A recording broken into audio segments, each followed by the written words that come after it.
gonna tell you the story in 10 minutes. But you feel free to interrupt me, ask me any kind of questions, right? Let me get my theme music going. I was born with a golden spoon in my mouth. You know what I mean? I had everything I ever wanted as a child. Like you say, your kids, you provide for him, he's happy. You know what I mean? That little boy, that was me. My mama gave me everything that I ever wanted. You know what I mean? We had a freaking allowance for Christmas. You know what I mean? $300. We get to go shopping, pick out whatever we want. Then they talk about Santa Claus and shit. I said, Mama, this is when I figured this shit out when I was like 6, right? This is when I really knew I was different. I said, Mama, how the hell Santa Claus coming to our house and we ain't got no chimney? You know what I mean? Like, I was like 6 years old. Where all these toys come from? You know what I mean? I'm trying to figure this out. My daddy was a preacher. My stepdad, my real dad left when I was born. His name, this nigga rich too. My whole family rich.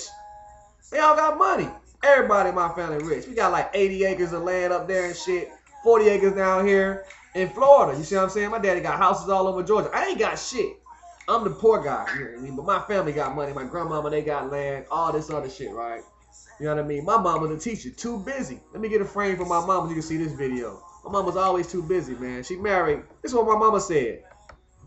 She prayed to God. She said, Lord, please just send me a man.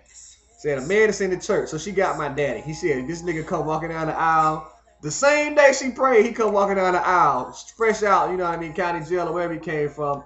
Talking about giving his life to the Lord. She got me and my brother. She wanted a man to raise us. So this cat is my dad. His name is Sanford Hayes. You can watch him on the movie. See how I feel about this dude. You know, I don't have him on camera, but he's a pastor of a church. And they're very successful, man. They got a nice house. They live right next to my grandma's house. We grew up on Booker Street. That's Dope Alley now. The central location where niggas go to sell dope on Booker Street. In a yellow house. You can see the house and everything on the movie. But we grew up, and our house was it was a place to come. Like you said, we had trampolines, basketball goals. You know what I mean? We had everything we ever wanted, man. I mean, everything. And then, I'm going to tell you how real it was. My dad, you know what I mean, married my mom. My grandmama gave me a house to move into. That's the house we lived in. My granddaddy built that house. My grandmama was a school teacher. Like, my family has legacy in this city. You see what I'm saying? So, I'm the freaking black sheep of the family. I got kicked out of school. Fast forward. You know what I mean? I was selling pens and pencils hustling when I was in 6th or 7th grade. My mama taught at the school. I used to go to Northwood Elementary School, and the other school is connected to it. I was like in the 2nd grade, 3rd grade. I used to get on top of the roof and run to the roof doing cartwheels and backflips. You know what I mean? I do gymnastics, basketball, football, you name it, I do it. You know what I mean? I used to do this in the 2nd grade just to get in my mama class. My mama, she taught special education. Imagine that. So I would be in school all day learning shit, made A's and everything. You know what I mean? Go to my mama class and get to play with all the toys and read all the books I wanted to. We had everything we ever wanted in school, you know what I mean? And then my mom would have to go to school and I would be left with my dad at night. So we was latchkey kids, man. They was always too busy. They was always gone. 5, 6 years old, I'd be cooking dinner for my brother, taking care of him and shit. You know what I mean? I knew how to cook when I was 6. I've been typing since I was 6. I've been doing everything since I was 6. That's when I figured it out. You know what I mean? I started writing poems when I was 6. I'm 30 years old now. And I'm still a big kid, man. Like, fast forward again. So what happened? Got kicked out of school. Got into a fight. This cracker called me a nigga, broke his nose and started a riot. That was a 9th grade. 10th grade went to Tallahassee. Balled out of control. You know what I mean? Riding around, selling dope in the 10th grade, man. I was supposed to be in 11th grade, but I was in the 10th grade. So I accelerated in school and I skipped a grade. You know what I mean? Then I got kicked out of that school. Why? Because I got in a fight with a nigga playing basketball. I beat the niggas out like $500 shooting basketball. A nigga didn't want to pay me my money. So I got into a fight, threw a desk at a nigga, and they kicked me out of school in Tallahassee. Came back here and went to alternative education. Guess what happened? I got a bad temper, man. So I just went to college, man. I was 17. And then I went to the military when I was like 22. I was in college. I had a daughter when I was 21. No, 20. I was 23. My mom was 21. I had a little girl. So I was like, I'm going to the military. Fuck it. So I can pay my child support. Because them crackers going to put me in jail. You know what I mean? Like, that's some bullshit. So I went to the military. These crackers, you know, I'm the best soldier in my unit. This is a true story. And my brother thinks I'm joking. So I got selected to go to the Special Forces unit. It's called the 160th. I'm not playing. I see some. Then I went all over the fucking world. And now you see how I started to get upset? Because I learned a lot. Them chokers taught me so much in such a small amount of time. I was a chaplain's assistant. That was my job. You You know what I mean? To protect the chaplain. And I worked in the office. But when we went overseas in the field, you know, people getting shot and blown up and shit. They drop us off in a helicopter, me and the chaplain. This cracker don't know nothing about combat. So I got to protect this dude. And we really over it, man. We all over it. All over Kosovo and Iraq, Afghanistan. All this shit happened in the last 5 or 6 years. I've been all over the world. Then I married a bitch. And I left her, went overseas, and she was fucking like a rabbit. You know what I mean? Broke my heart. Like, you know.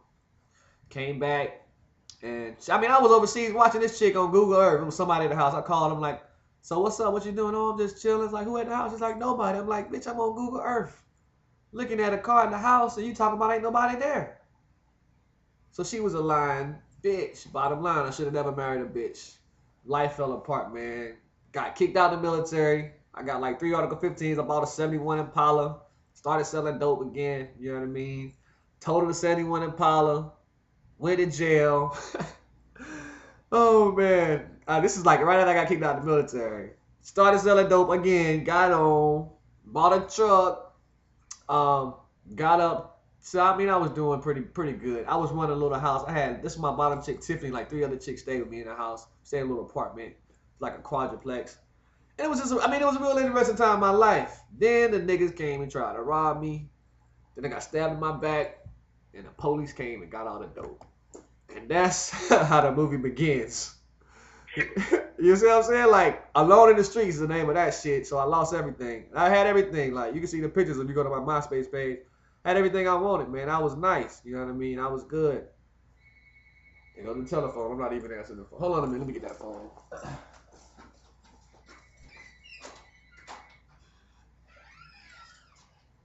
Start with production over here. Mr. Lee's not in right now. He is. He's working right now. And I'm on a long distance call, so I usually have to call back. Thanks. Alright. Bill collector. So, back to the movie, right? You still there? Alright, so what was we at? I was alone in the streets. Nigga came trying to stab me. I stabbed this cat 17 times. He died. You know what I mean? The other cat got like 15 years. The police got all the damn dope. You know what I mean? That shit pissed me off, man. So I lost everything, and I got to go to court in Kentucky. You know what I mean? My granddaddy died. And I had to go. I was in Kentucky by myself, man. I met this cat I knew in jail. We stayed in a shack. You know what I mean? I was just a bum on the streets alone, and I became this cat called Justice because I had to represent myself in court. And them crackers were trying to give me like 7 years because I had enough work. You know what I mean? To do it. I was on my way back to Florida with the work. I was finna do it. Them niggas knew and they came and got me. So I got off, man. They all praise me to the Most High God. I got off. They banned me from the state of Kentucky. So I came home to take care of my grandmother. I was up in here for the last 2 years. I had got a job at Applebee's. But this is just, it's too small for me, man. It's too slow. You know what I mean? I can't go nowhere. I got a curfew and shit.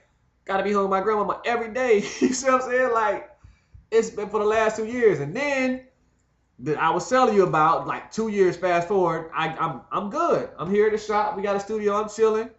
I'm giving out everything to the kids. And this nigga, you know what I mean? I had on a white linen suit, man. The same nigga that I saw that night, I asked him for some money, said, fuck the kids. Him and a whole gang of niggas chased me. It was like 10 of them niggas, and they couldn't catch me. That's when I knew it was my destiny, man. I was walking in a white linen suit on air, high stepping like Deion Sanders, and niggas could not catch me. So I ran back to the shop. You know what I mean? I got back to the shop. I was trying to take off my jacket, and the cat swung at me, man. Like, he really tried to hit me in my face. And this cat about 6'6", you know what I mean? About 190 pounds. And he swung like 4 times. Man, I ain't even hit him, dude. I do jujitsu, man. I could have killed that dude, and I didn't. You know what I mean? Because I already killed one person. I don't want to hurt nobody. See what I'm saying? So I just locked him up, you know what I mean? And choked him out a little bit, told my man to get him off for me. You know what I mean? And he got him. The police came and shit. And the guy threatened my grandmother's life, man. I went black ops. I went to the shit that they taught me in the military. And I went and got my motherfucking sword and my gun, and I was on top of the roof in the projects. Then it was a problem. This is 10 minutes. This is the name of this movie. That's what really happened. So my mom, they kicked me out, and I went to Lawrenceville to stay with this pussy ass nigga that I thought was my homie, and he wasn't.